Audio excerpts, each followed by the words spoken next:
আসসালামু আলাইকুম সবাইকে, কেমন আছেন সবাই? আশা করি অনেক ভালো আছেন। আমিও অনেক ভালো আছি। ভালো থাকার কারণটা আসলে হচ্ছে পরিবেশ।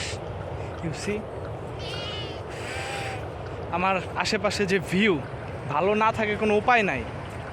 এই সাইডে পাহাড়, এই সাইডে সমুদ্র, সি। এই যে আমার এক ভাই দৌড়ে চলে যাচ্ছে সমুদ্রে, ভাই তাকে আটকায় রাখা গেল না। আলী ভাই কাম ব্যাক। সে দৌড় দিছে, এই যে দেখেন দৌড়াচ্ছে, সে এক দৌড়ে সমুদ্রে যাবে বলছে। সে সমুদ্রে যাচ্ছে দৌড়ে। এই সাইড হচ্ছে পাহাড়। ও দ্য ভিউ গাইস। আর এই সাইডে সমুদ্র। আসলে পাহাড়ের যে পাহাড়ের গর্জন না, সমুদ্রের গর্জন। আসলে এটা যখন কানে যায়, এটা যখন আপনি শুনবেন আসলে তখনই ফিল করতে পারবেন। আদারওয়াইজ মনে হবে কী বলতেছে। বাট এইখানে যে পরিবেশটা অসাধারণ। যেমন ধরেন জুম চাষ কে দেখছেন ইন হেয়ার? এইখানে হচ্ছে জুম চাষ করা হয়, সব জুম চাষ।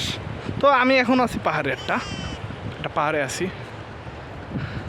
এইখান দিয়ে জুম চাষ করা হয়। আর এ হচ্ছে ভেড়া চড়ানো হচ্ছে। আর এইটাকে বলা হয় হচ্ছে জুমঘর। জুমঘরের ভিউটা দেখছেন?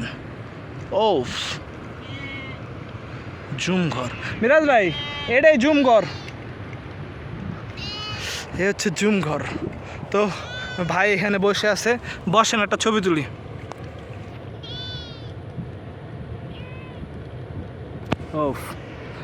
নাইস।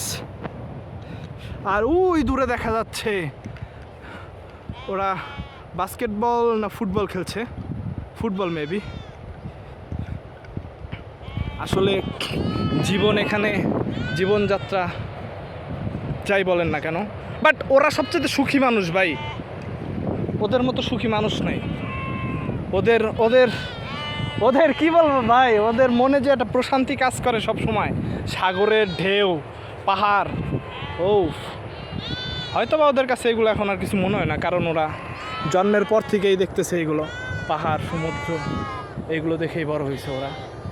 বাট আমার কাছে অসাধারণ। লাইফে ভিন্ন রকম এক্সপিরিয়েন্স। পাহাড় আর সমুদ্রের মধ্যে বসে থাকা, এই এক্সপিরিয়েন্স নিতে আসছি। তো ভিউ খাচ্ছি, ভিউ খেতে থাকি।